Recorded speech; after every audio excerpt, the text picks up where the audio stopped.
अब प्रधानमंत्री मोदी के विदेश दौरे से वापस अपने देश में लौटते हैं और उस खबर पर चर्चा करते हैं जिसकी हमारे देश में बड़ी चर्चा हो रही है। महात्मा गांधी राष्ट्रीय ग्रामीण रोजगार गारंटी कानून यानी मनरेगा। मनरेगा का नाम तो आपने बहुत सुना ही होगा। मनरेगा को खत्म करके अब सरकार एक नया ग्रामीण रोजगार कानून ला रही है। आज लोकसभा में कृषि और ग्रामीण विकास मंत्री शिवराज सिंह चौहान ने इस नए बिल को पेश किया है और इस नए बिल का नाम है विकसित भारत गारंटी फॉर रोजगार एंड आजीविका मिशन बिल 2025। इस बिल को अगर अंग्रेजी में हम देखें तो कहेंगे VBG राम जी यानी विकसित भारत जी राम जी बिल इसका नाम है। लेकिन नाम और इसके नियमों में बदलाव को लेकर कांग्रेस सहित कई विपक्षी पार्टियां इसका विरोध कर रही हैं। आज संसद परिसर में प्रियंका गांधी वाड्रा के नेतृत्व में कांग्रेस के नेताओं ने महात्मा गांधी की तस्वीर के साथ एक विरोध प्रदर्शन किया। वहीं कांग्रेस सांसद कुमारी शैलजा सहित कुछ सांसदों ने पुरानी संसद पर चढ़कर एक और विरोध प्रदर्शन किया। और आज जब लोकसभा में शिवराज सिंह चौहान ये बिल पेश कर रहे थे तो उस दौरान भी विपक्ष ने काफी हंगामा किया। तो पहले आप इस बिल को लेकर हुए विरोध प्रदर्शन और हंगामे की तस्वीरें देखिए, फिर आपको बताते हैं कि यह हंगामा हो क्यों रहा है।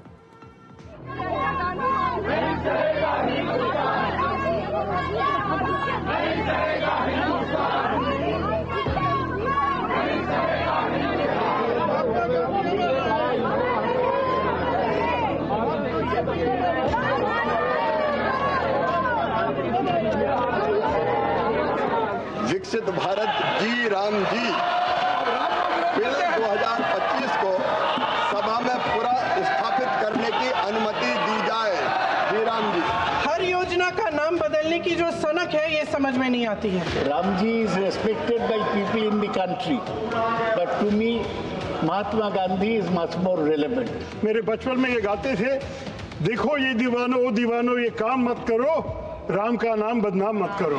जो देश हित में बिल पारित करना है वो तो हम पारित करके ही रहेंगे। Honorable Minister Shivraj Chauhan ji, your name will be remembered. The minister who removed the father of the nation's name. इस देश का कोई भी व्यक्ति महात्मा गांधी जी का अपमान बर्दाश्त नहीं करेगा। ये नाम बदलने से कुछ नहीं होता, काम को महत्व होता है। सो नाम लोग तो कहेंगे, कुछ लोगों का काम है कहना। बापू हमारे दिलों में बसते हैं, उनका हम पूरा सम्मान करते हैं। और बापू ही कहते थे राम राज, राम हमारे रोम रोम में रमे हैं, राम हमारी हर सांस में बसे हैं। बिना राम के ये देश नहीं जाना जाता।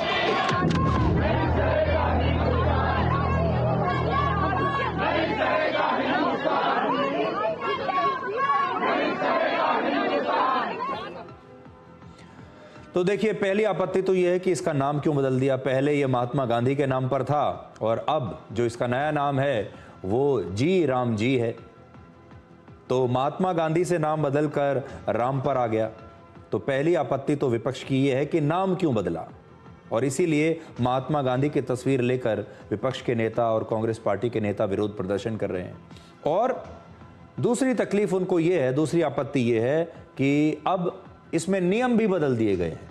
अब इसमें बहुत सारी नई चीजें जोड़ दी गई हैं। तो अब उन्हें नाम पर भी आपत्ति है।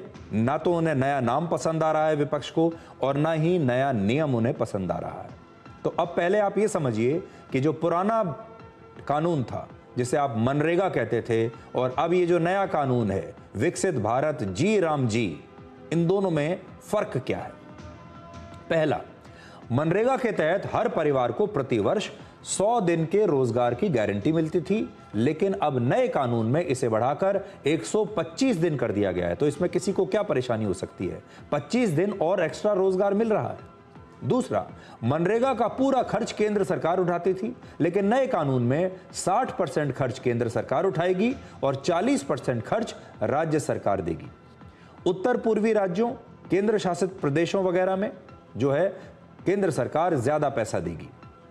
तीसरा, मनरेगा में पूरे साल काम मिलता था, लेकिन नए नियम में खेतों में बुआई और कटाई जैसे पीक सीजन में अब काम नहीं दिया जाएगा, ताकि खेतों में काम करने के लिए खेतीहर मजदूर आराम से, आसानी से उपलब्ध रहें। इसके पीछे ये सोच है।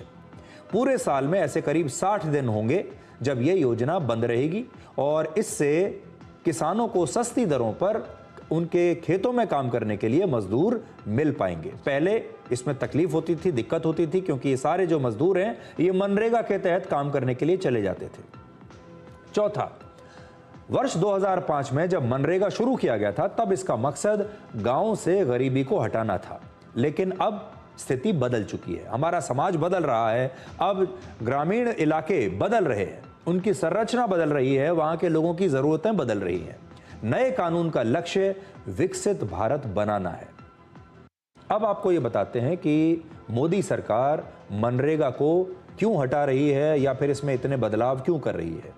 देखिए, आज हमारे देश में गांव में सामाजिक और आर्थिक संरचना पूरी तरह से बदल चुकी है। वर्ष 2011 और 2012 में हमारे देश में गांव में 25.7% लोग गरीबी रेखा के नीचे थे, लेकिन अब 2023 और 2024 में ये घटकर सिर्फ 4.86% हो गई है। यानी आप देखिए, जो गरीबी रेखा के नीचे लोग थे, अगर आप देखेंगे तो 25.7% लोग थे 2011-12 में, और अब ऐसे लोगों की जो संख्या है जो गरीबी रेखा के नीचे हैं, उनकी संख्या सिर्फ 4.86% रह गई है।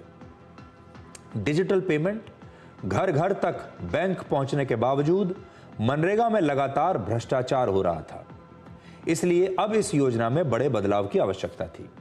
2025 और 26 में 23 राज्यों में जांच की गई, जिसमें पता चला कि कई जगहों पर काम ही नहीं हुआ, कई जगहों पर लोगों की बजाय मशीनों से काम करवाया गया, फिर भी पेमेंट हो रही थी। और इस वर्ष मनरेगा के तहत 193.67 करोड़ रुपए का भ्रष्टाचार हुआ।